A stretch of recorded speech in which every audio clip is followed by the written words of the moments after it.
Hello, welcome back. We're joined again with Clive and Tanya, and this is another of our short podcasts about working creatively with children. And I have to say that at this point Tanya and I do not know what Clive has in mind, and we're quite looking forward to being the pretend children clients for Clive today. So welcome, hope you enjoy it. I quite like working spontaneously with kids and just using what I may have in my bag at that particular time. So I bought a few little things that I've got. I've got some marker pens, some pipe cleaners, an A4 pad, and some balloons. Now I particularly like working with balloons, because especially with youngsters, because balloons can be a number of things. We can make really naughty noises, and how funny is that? We can also just let them go wherever they want to go.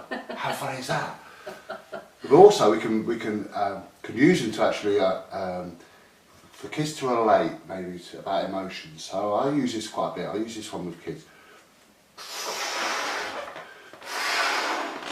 So I create my little head, and then I need to personalise it. So I draw a little face on my balloon. We do it in seconds. Now this guy's called Henry. So introduce you to Henry. Now Henry's a nervous kind of guy, so that's why he's shaking a little bit. He's not used to speaking in front of cameras. He's a little bit nervous, but a little bit of reassurance. And Henry will be fine. You okay, Henry? You're fine. Absolutely fine. Now what I try and show the kids that if that's Henry there, now if he doesn't find anywhere to express what's going on for him, emotions, big emotions, sadness, anger, all those emotions, it will keep getting loaded up. Now, there's no space in that balloon for any more emotions. So if Henry kept filling up, I think we kind of know what might happen. So what I try and get the kids to do is say, if we can find a way of slowly releasing what's going on inside us, be it through creativity, talking, whatever works for them really, slowly releasing. Now all of a sudden, we've got a bit more space in our balloon, which represents us as a person, to put some more emotions in. So I'll say to the kids, give them a choice. I wonder what would be better, to find a bit of space inside us to put some more emotions in, or keep it all inside us. So today we had another load, tomorrow we had another load, Oh no. the next day we had another load, and all of a sudden, a point there where it explodes. So now we say to the kids, I wonder what that bang would be. Would that be anger? Would that be pure emotions flooding out? It gets to that point where I just can't find any more room inside me. Or do we find a way we can gently release it, so we can find some space inside our balloons to keep adding some more? So there's a lot of fun things we do there. I have to tell you, Clive, I was not expecting you to burst open. I thought you were going to say, well, I was going to burst it, but I'm not, because I hate that. I hate balloons bursting. So when Alex said she really didn't know what was going to happen. No, I really thought you were going to let me down, yeah. Another one I kind of like using with kids, it's very difficult for young people to say, so if I ask you a question, so what are you feeling like today? I don't know.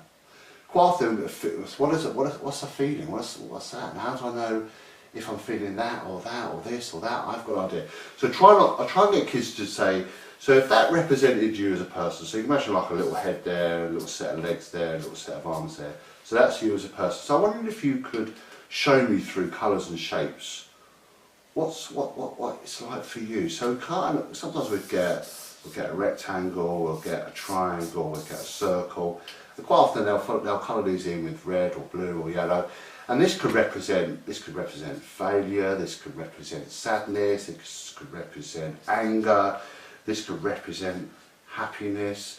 So you get an idea of how they feel inside in relation to them as a whole person, how much of them is filled up with failure, sadness, anger, happiness. So you can kind of get an idea of what it's like to be them. And they actually see that as a visual, which is kind of like a lot easier to relate to than, I don't really know. So that's kind of what we try and do. Then we try and work through, I wonder what would need to happen for us to make that one a bit smaller and maybe the happy one get a bit bigger. And I've noticed that the happy one is all by himself, right out here. Big gap between failure and... So it's kind of like detached away from the rest of the emotions. So just by using things like that, we can see an awful lot of what's going on inside a young person. So that's that one kind of there. Now, pipe cleaners, I love these pipe cleaners because they're very pliable. They can go and do whatever the heck you like to do. So just by fiddling around, and sometimes use a pair of scissors to make the legs a bit shorter or the arms a bit shorter, but we could just kind of like create our own little person here. So straight away, within seconds, you've got a set of arms going on there. We've got some legs coming on here. Now it's just recently got a bit warmer, so we're not too bad at the moment. But quite often during the winter months, we need to maybe get some sort of like leggings or some boots around the legs, because also that's, when you're out walking, that can be quite nippy. So we use some pipe cleaners, maybe just to twist around the leg a little bit there, just to make that a bit warmer there. So maybe we'll do one across the other side. So just to kind of like personalise it a little bit. So we've got that, within 30 seconds we've created kind of like an outline of a person here. So we'd use the scissors maybe to trim them down, or we can bend them across to use some arms. So one thing missing there, we haven't got a head. So maybe we could use our balloon there, if you want fun one that's blown out. Now Alex can relax, this is not going to get busted.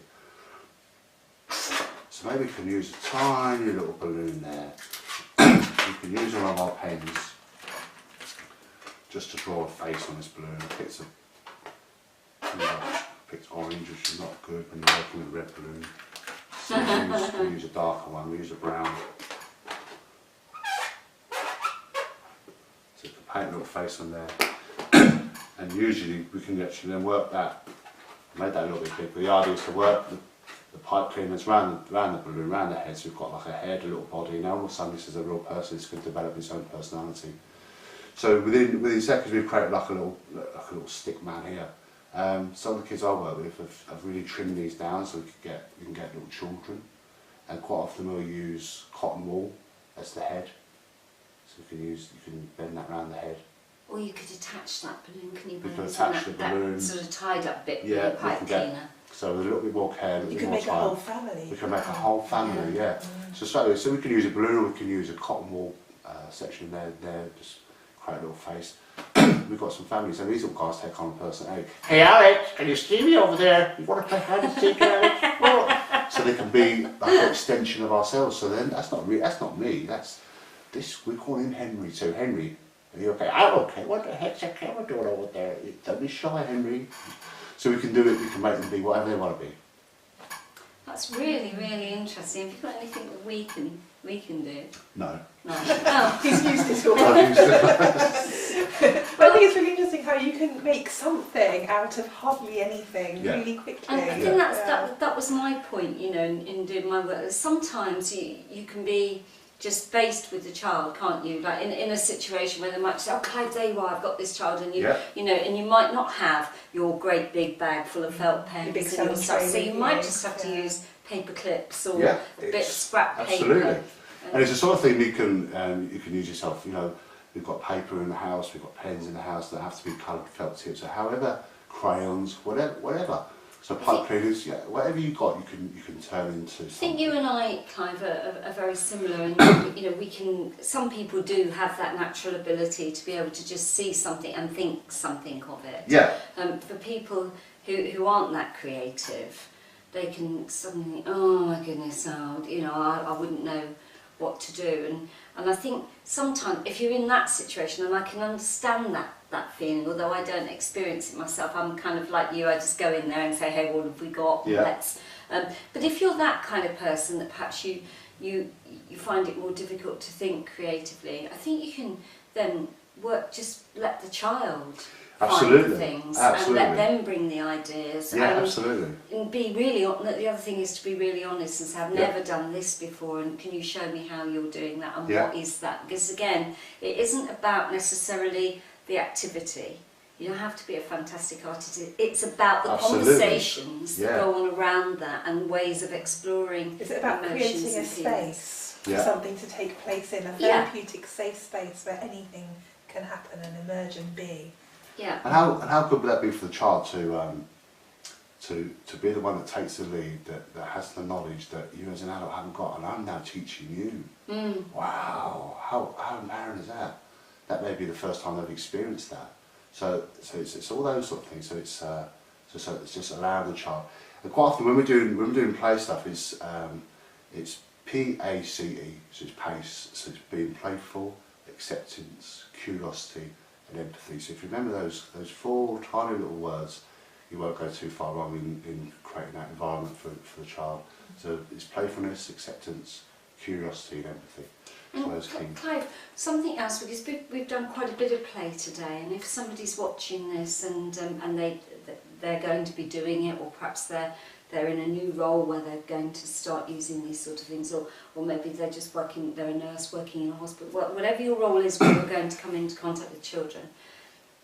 One of the things that always with me was very difficult, different to working with adults, is that adults that you work with as a counsellor, you have your session, don't you? And, and you know, and the client knows that the session is coming to an end.